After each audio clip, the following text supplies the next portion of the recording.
नमस्कार। आकाशवाणी से प्रस्तुत है समाचार संध्या।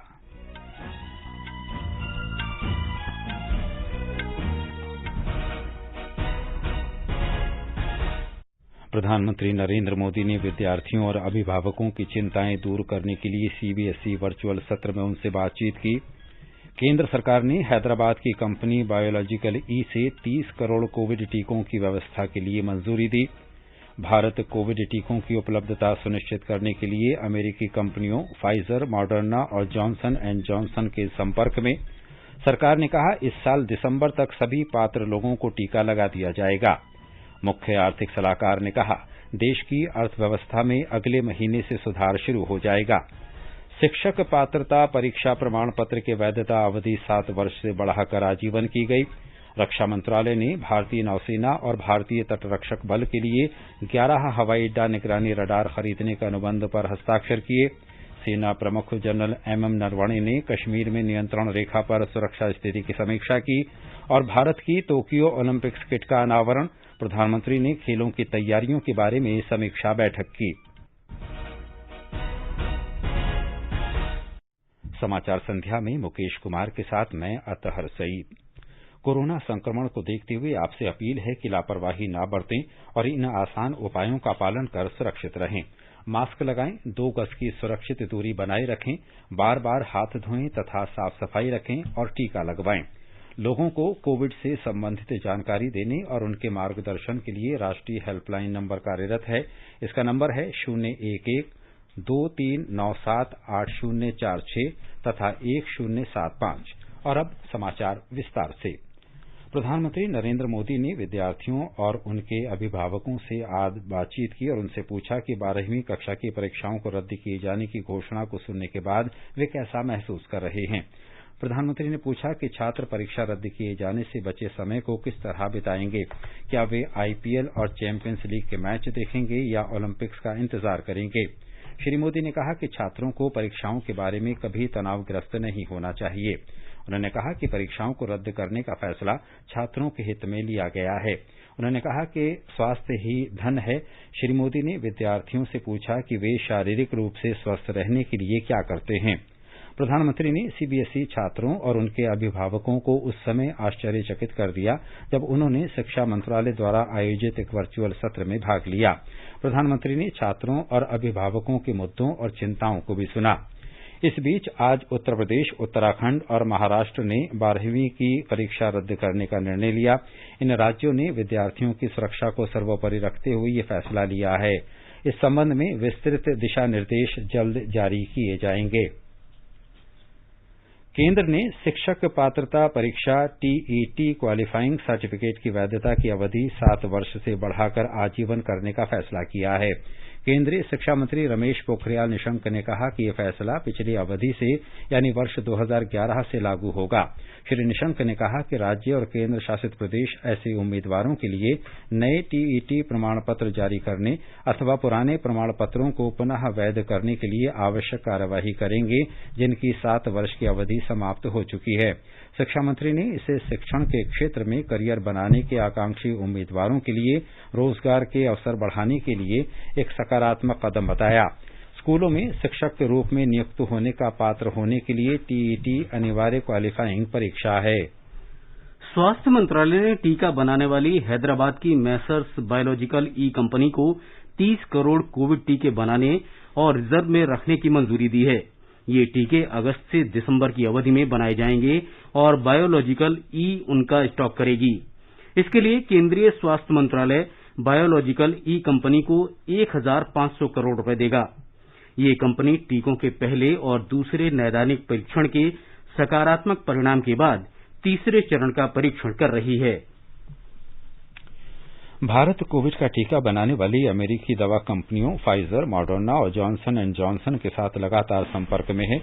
विदेश मंत्रालय के प्रवक्ता अरिंदम बागची ने आज मीडिया की वर्चुअल ब्रीफिंग में कहा कि सरकार कोविड के टीकों की उपलब्धता सुनिश्चित करने के लिए घरेलू स्तर पर उत्पादन बढ़ाने या फिर विदेशों से टीके हासिल करने के हर संभव प्रयास कर रही है। उन्होंने कहा कि सरकार देश में टीके बनाने के लिए जरूरी कच्चा माल हासिल करने के लिए अमेरिकी प्रशासन से अलग से संपर्क में है।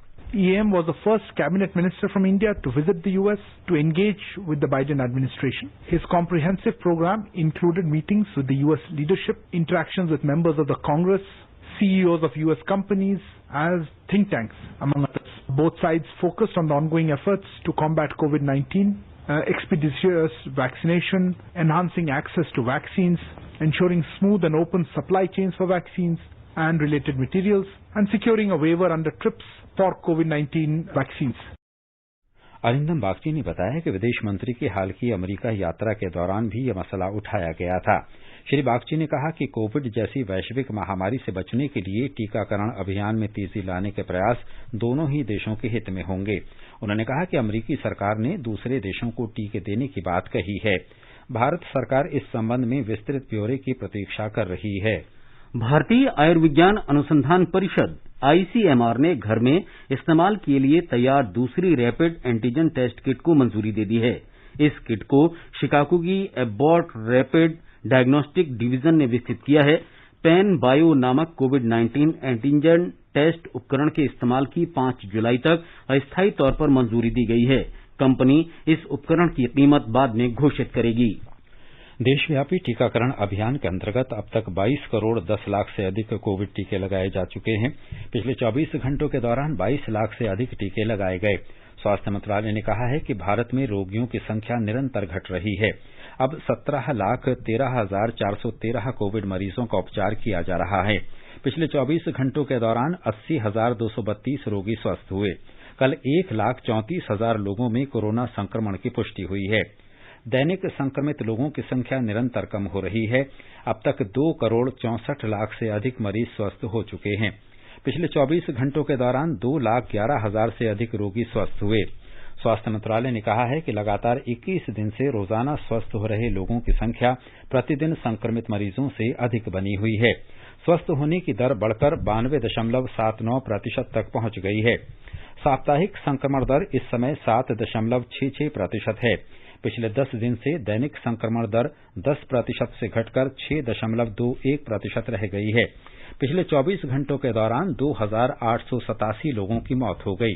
इसके साथ ही कोविड से मृतकों की संख्या 3,37,989 हो गई है। जांच क्षमता में महत्वपूर्ण वृद्धि की गई है। अब तक 35 करोड़ 30 लाख से अधिक कोविड जांच की जा चुकी है। उच्चतम न्यायालय ने केंद्र से कोवैक्सीन, कोविशील्ड और स्पुतनिक वैक्सीन सहित सभी कोविड टीकों की खरीद संबंधी विस्तृत आंकड़े प्रस्तुत करने को कहा है। न्यायालय ने केंद्र से टीकाकरण नीति से जुड़े सभी प्रासंगिक दस्तावेज और फाइल नोटिंग को भी न्यायालय के समक्ष रखने को कहा है। न्यायमूर्ति DY चंद्रचूड़, LN राव और S रविंद्र भट्ट की एक विशेष पीठ ने कहा कि हलफनामा दाखिल करते समय केंद्र सरकार ये भी सुनिश्चित करेगी कि सभी प्रासंगिक दस्तावेजों की प्रतियां और फाइल नोटिंग टीकाकरण नीति के बारे में उसकी सोच को दर्शाती हों। पीठ ने टीकाकरण नीति पर केंद्र सरकार को 2 सप्ताह के भीतर हलफनामा दाखिल करने का निर्देश दिया। न्यायालय ने केंद्र सरकार से ये भी बताने को कहा है कि बाकी आबादी का टीकाकरण कब और कैसे करना है। शीर्ष न्यायालय ने म्यूकोरमाइकोसिस के लिए दवा की उपलब्धता सुनिश्चित करने के संबंध में केंद्र सरकार द्वारा उठाए जा रहे कदमों की जानकारी भी मांगी। केंद्र ने अपने जवाब में कहा कि सरकार जमीनी हकीकत से बेखबर नहीं है और इस वर्ष के अंत तक सभी पात्र व्यक्तियों का टीकाकरण होने की उम्मीद है। केंद्र सरकार ने सभी राज्यों और केंद्र शासित प्रदेशों को परामर्श जारी कर वंचित और आर्थिक रूप से कमजोर वर्ग के लोगों को राशन कार्ड देने का विशेष अभियान शुरू करने को कहा। ये पहल कोविड महामारी के कारण देश में मुश्किलों का सामना कर रहे लोगों के लिए राशन उपलब्ध कराने के मद्देनजर की गई है। खाद्य और सार्वजनिक वितरण प्रणाली विभाग ने राज्यों और केंद्र शासित प्रदेशों से इस पहल को राष्ट्रीय खाद्य सुरक्षा अधिनियम के अंतर्गत शामिल करने का अनुरोध किया है। राष्ट्रीय खाद्य सुरक्षा अधिनियम के अंतर्गत लोगों और घरों की पहचान करने और उन्हें राशन कार्ड वितरित करने की जिम्मेदारी राज्यों और केंद्र शासित प्रदेशों की है। ये समाचार हमारी वेबसाइट newsonair.com/hindi और हमारे mobile app news on AIR पर भी उपलब्ध हैं। जब देश की तरक्की का आधार है आपका टैक्स भुगतान, तो फिर क्यों ना हो उसकी प्रक्रिया आसान। इसीलिए 7 जून 2021 से आ रहा है ई-फाइलिंग 2.0, आयकर विभाग का नया यूजर फ्रेंडली पोर्टल www.incometax.gov.in। इसमें है लॉगिन के लिए सुरक्षित और एकाधिक विकल्प, ऑनलाइन कर भुगतान के लिए अनेक विकल्प, उपयोगकर्ता मैनुअल और step by step video guide का सपोर्ट। इसके अलावा और भी कई नए फीचर्स। ये नया पोर्टल www.incometax.gov.in 7 जून 2021 से प्रारंभ होगा। इस प्रक्रिया में 1 से 6 जून 2021 तक ई फाइलिंग जैसी ऑनलाइन सुविधाएं उपलब्ध नहीं रहेंगी। प्रत्येक आयकर दाता एक राष्ट्र निर्माता। समाचार संध्या में आपका फिर स्वागत है। आगे बढ़ने से पहले मुख्य समाचारों पर एक नजर। प्रधानमंत्री नरेंद्र मोदी ने विद्यार्थियों और अभिभावकों की चिंताएं दूर करने के लिए सीबीएसई वर्चुअल सत्र में उनसे बातचीत की। केंद्र सरकार ने हैदराबाद की कंपनी बायोलॉजिकल ई से 30 करोड़ कोविड टीकों की व्यवस्था के लिए मंजूरी दी। भारत कोविड टीकों की उपलब्धता सुनिश्चित करने के लिए अमरीकी कंपनियों फाइजर, मॉडर्ना और जॉनसन एंड जॉनसन के संपर्क में। सरकार ने कहा, इस साल दिसंबर तक सभी पात्र लोगों को टीका लगा दिया जाएगा। मुख्य आर्थिक सलाहकार ने कहा, देश की अर्थव्यवस्था में अगले महीने से सुधार शुरू हो जाएगा। शिक्षक पात्रता परीक्षा प्रमाण पत्र की वैधता अवधि 7 वर्ष से बढ़ाकर आजीवन कर दी गई। रक्षा मंत्रालय ने भारतीय नौसेना और भारतीय तटरक्षक बल के लिए 11 हवाई अड्डा निगरानी रडार खरीदने के अनुबंध पर हस्ताक्षर किए। सेना प्रमुख जनरल मनोज मुकुंद नरवणे ने कश्मीर में नियंत्रण रेखा पर सुरक्षा स्थिति की समीक्षा की और भारत की टोक्यो ओलंपिक्स किट का अनावरण प्रधानमंत्री ने खेलों की तैयारियों के बारे में समीक्षा बैठक की।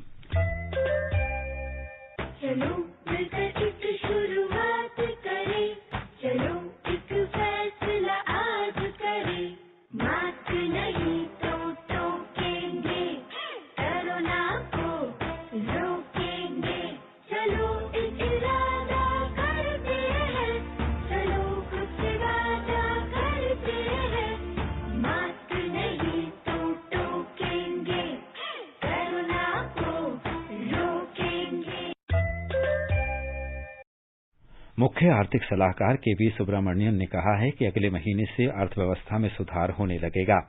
एक एजेंसी को दिए साक्षात्कार में उन्होंने बताया कि कोविड-19 की दूसरी लहर से आर्थिक सुधार की रफ्तार प्रभावित हुई।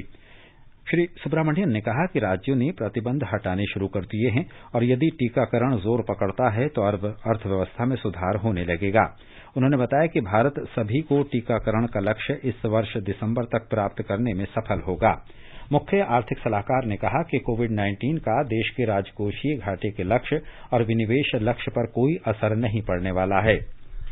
सरकार ने कहा है कि आंतरिक व्यापार और उद्योग प्रोत्साहन विभाग से मान्यता प्राप्त स्टार्टअप की संख्या 50,000 हो गई है। प्रधानमंत्री नरेंद्र मोदी ने जनवरी 2016 में केंद्र सरकार की प्रमुख पहल स्टार्टअप इंडिया का शुभारंभ किया था। वाणिज्य और उद्योग मंत्रालय ने कहा है कि मान्यता प्राप्त स्टार्टअप 623 जिलों में फैले हैं। प्रत्येक राज्य और केंद्र शासित प्रदेश में कम से कम एक स्टार्टअप है। मंत्रालय ने कहा कि 30 राज्यों और केंद्र शासित प्रदेशों ने स्टार्टअप्स के सहयोग के लिए विशेष स्टार्टअप नीतियों की घोषणा की है। पिछले वित्त वर्ष में मान्यता प्राप्त स्टार्टअप ने लगभग 1,70,000 नौकरियां सृजित की। सरकार ने बिजली उत्पादन की लागत घटाने के लिए राज्य सरकारों और केंद्र शासित प्रदेशों को बिजली उत्पादन संयंत्रों में सुविधानुसार कोयले के इस्तेमाल की अनुमति दे दी है। ये वे संयंत्र हैं जिनमें बचाई गई बिजली की आपूर्ति उन्हीं राज्यों को की जाती है। इसका लाभ सीधे उपभोक्ताओं को मिलेगा। फिलहाल पंजाब, हरियाणा और उत्तर प्रदेश के उपभोक्ता इससे लाभान्वित होंगे। अकेले पंजाब को इससे प्रतिवर्ष 300 करोड़ रुपए की बचत होगी। इससे कोयले का आयात कम करने में मदद मिलेगी और कार्बन उत्सर्जन भी घटेगा। कुल मिलाकर आत्मनिर्भर भारत की दिशा में ये एक बड़ा कदम है। नीति आयोग ने आज देश का सतत विकास लक्ष्य सूचकांक जारी किया। आयोग इससे पहले 2 बार ऐसा सूचकांक जारी कर चुका है। नीति आयोग के उपाध्यक्ष डॉक्टर राजीव कुमार ने भारत सतत विकास लक्ष्य सूचकांक और डैशबोर्ड 2020-21 कार्य दशक में भागीदारियां शीर्षक से रिपोर्ट जारी की। रिपोर्ट के अनुसार देश के समग्र सतत विकास लक्ष्यों एसडीजी स्कोर में 6 अंकों का सुधार हुआ है। यह स्कोर 2019 में 60 था और 2020-21 में 66 तक पहुंचा है। लक्ष्यों को प्राप्त करने की दिशा में यह सकारात्मक कदम बड़े पैमाने पर साफ पानी और स्वच्छता और सस्ती और स्वच्छ ऊर्जा के बारे में अनुकरणीय देशव्यापी प्रदर्शन से प्रेरित है। सूचकांक में शीर्ष राज्यों में शामिल हैं केरल, हिमाचल प्रदेश, तमिलनाडु, आंध्र प्रदेश, गोवा, कर्नाटक, उत्तराखंड, सिक्किम और महाराष्ट्र। मिजोरम, हरियाणा और उत्तराखंड तेजी से आगे बढ़ने वाले राज्य हैं।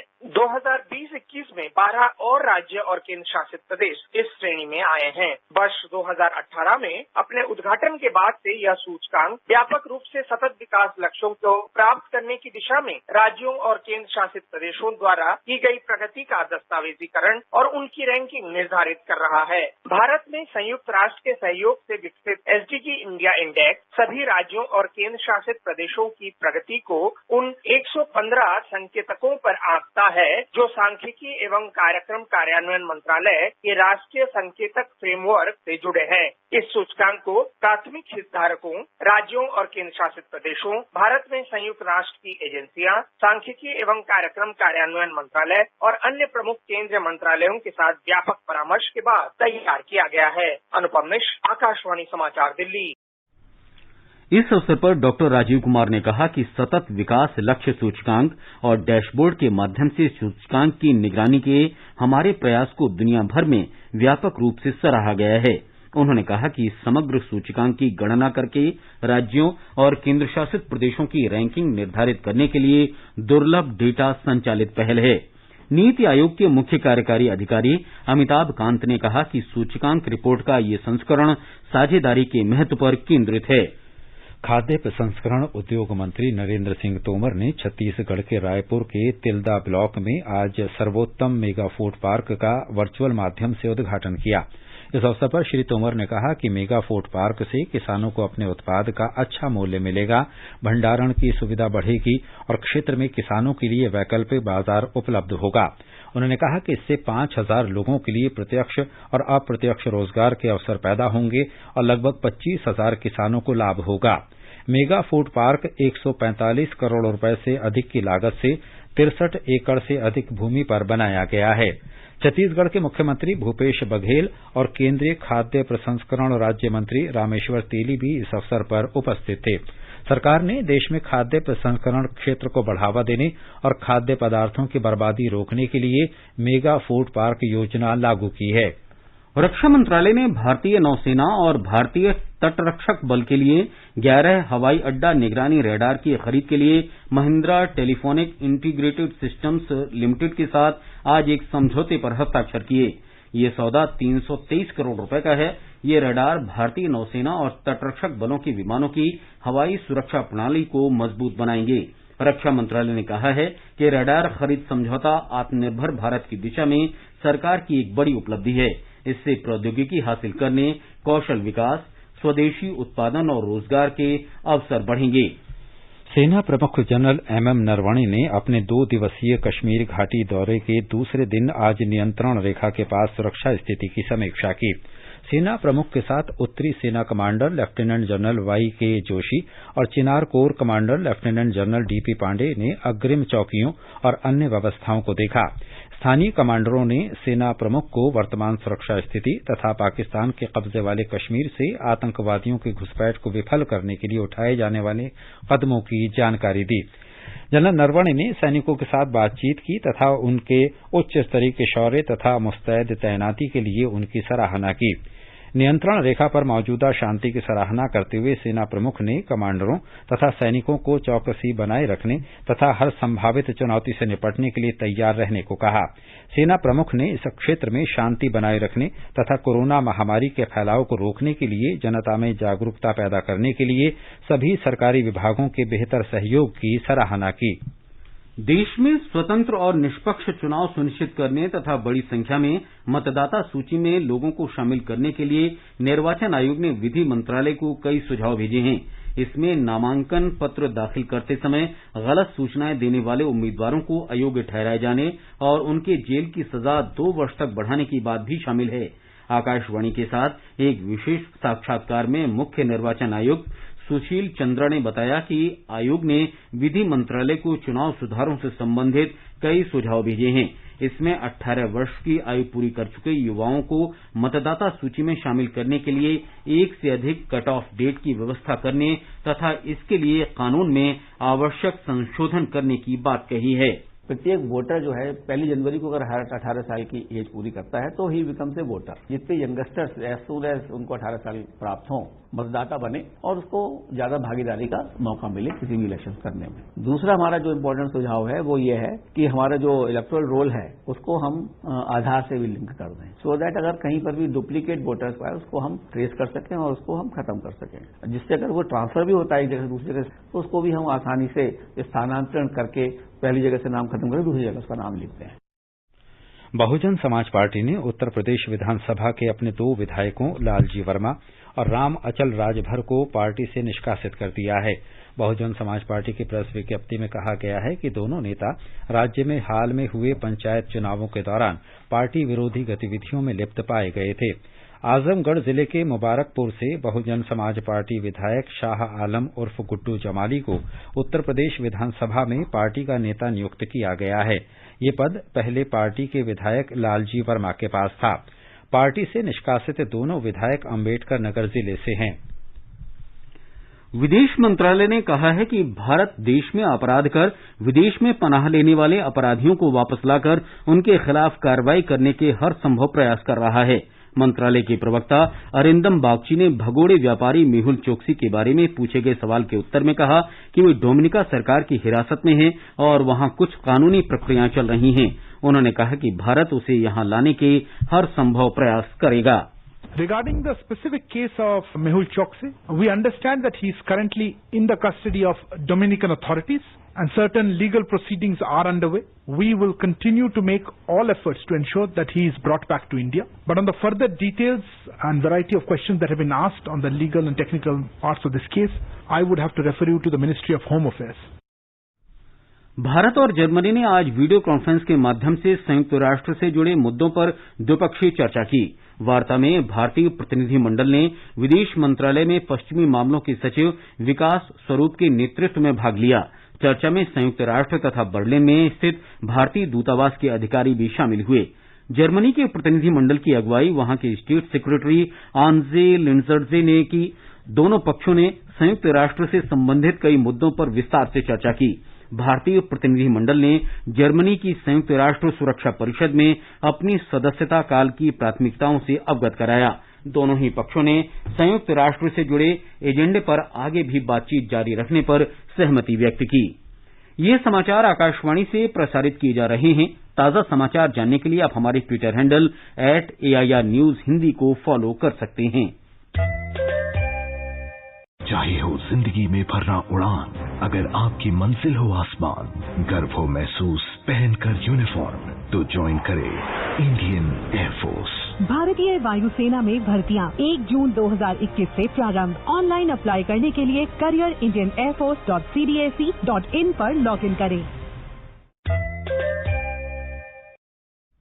सूचना और प्रसारण मंत्रालय ने आज सभी निजी टेलीविजन चैनलों को परामर्श जारी कर कोविड से संबंधित राष्ट्रीय हेल्पलाइन नंबरों के बारे में लोगों को जागरूक बनाने को कहा है।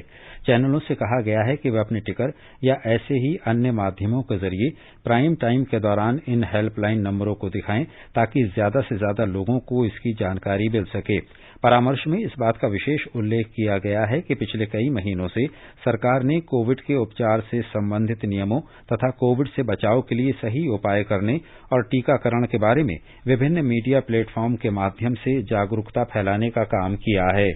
केंद्रीय स्वास्थ्य और परिवार कल्याण मंत्रालय की ओर से कोविड से संबंधित कोई भी जानकारी हासिल करने के लिए राष्ट्रीय हेल्पलाइन नंबर 1075, महिला और बाल विकास मंत्रालय की ओर से चाइल्ड हेल्पलाइन नंबर 1098 और सामाजिक और अधिकारिता मंत्रालय की ओर से वरिष्ठ जनों के लिए हेल्पलाइन नंबर 14567 जारी किया गया है। ये नंबर दिल्ली, कर्नाटक, मध्य प्रदेश, राजस्थान, तमिलनाडु, तेलंगाना, उत्तर प्रदेश, मध्य प्रदेश और उत्तराखंड के लिए जारी किए गए हैं।